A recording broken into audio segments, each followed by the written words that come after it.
শিক্ষক। আমি 20 বছর আগে এই জমিটি ক্রয় করে আমরা বসত বাড়ি করে আমরা দখলে আছি। এখানে ভাড়াটে কিছু সন্ত্রাসী, এই এলাকার না অন্য এলাকার সন্ত্রাসী, আরিফুল ইসলাম মুন্না, সে বিদেশও মামলার আসামি, বিদেশ থেকে জামিনে বের হয়ে 7 দিন রিমান্ডে ছিল। জামিনে বের হয়ে বাড়িতে আইসা আমার বড় ভাই এখানে ব্যবসায়ী বিকাশে ব্যবসা করতেছে। বিকাশে ব্যবসা, মুদির দোকান, চা বিস্কুট মিলে দোকানদারি করে আর কি। এখানে আইসে আজকে প্রায় বিদেশ থেকে আইসই বাইরের মাথা বাইরে মাইরা লাগবো, ফালাই দেবো, বাড়ি ঘর ভাঙ্গা লইয়া যাবো, হুমকি ধুমকি। কালকের আগের দিন দুই দিন আগে ডিবিতে চাকরি করে সুমন, ডিবিতে নাকি এখন পুলিশ এসে জানি না, সে সুমন তার ঘরে বাইরে কথা বললো, ঘরের ভিতরে নিয়ে আমার ভাইকে বলে যে আমার কাছে কিন্তু সরকারি অস্ত্র আছে, বেসরকারি অস্ত্র আছে, আপনারা তাড়াতাড়ি বাড়ি ছাড়া দিন, জায়গা ছাড়া দিন। এটা হচ্ছে পুলিশের চাকরি করে সুমন, তার ঘরের ভিতরে নিয়ে। তারপরে মুন্না গতকাল রাত্রেই ফাঁকা গুলি করে, রাত 9:30, এখানকার লোকজন শুনে শব্দ।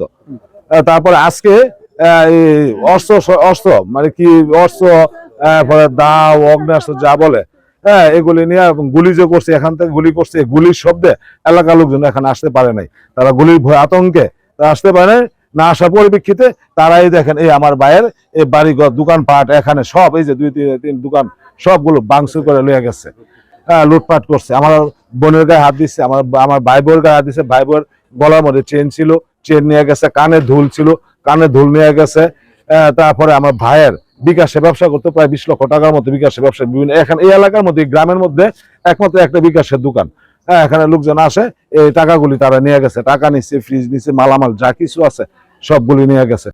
আমি আইসা এনে দাঁড়ায় রয়েছি, আমারে করছে কি মুন্না আইসা পরে কয় এই মোবাইল নিয়ে গিয়া, কেউ ভিডিও কথা তো না, মোবাইল নিয়ে গিয়া। তারপর দেয় হ্যাঁ লোকের সন্ত্রাস, আদিয়া বাজার, সাদা একটা শার্ট পরনো।